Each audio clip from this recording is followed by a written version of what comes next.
स्वामी समर्थ, जय जय स्वामी समर्थ, श्री स्वामी समर्थ, जय जय स्वामी समर्थ। श्री स्वामी समर्थ महाराजांच्या नामस्मरणाने आजच्या व्हिडिओला सुरुवात करूया। कसे आहात तुम्ही सगळे? आशा व्यक्त करते स्वस्त असाल, मस्त असाल आणि हसत असाल।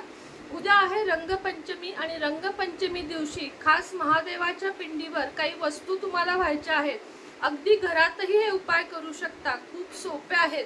तुमच्या आयुष्यात जर धन समस्या, आर्थिक समस्या, अर्थातच व्यवसायामध्ये वृद्धी होत नसेल, आजारपण, भांडणे, घरामध्ये कुठल्याही प्रकारचा तुम्हाला त्रास असेल तर या अतिशय सोप्या मात्र 1000% प्रभावी अशा उपायांचा वापर करा। हे उपाय करताना मनात श्रद्धा, भक्ती, भाव असणे महत्त्वाचे आहे। आता कोणते उपाय करायचे आहेत ते खाली व्हिडिओची लिंक दिलेली आहे, त्यावर प्रेस करा। चॅनलला सबस्क्राइब करा, व्हिडिओ अवश्य बघा। श्री स्वामी समर्थ, श्री शिवाय नमस्तुभ्यं।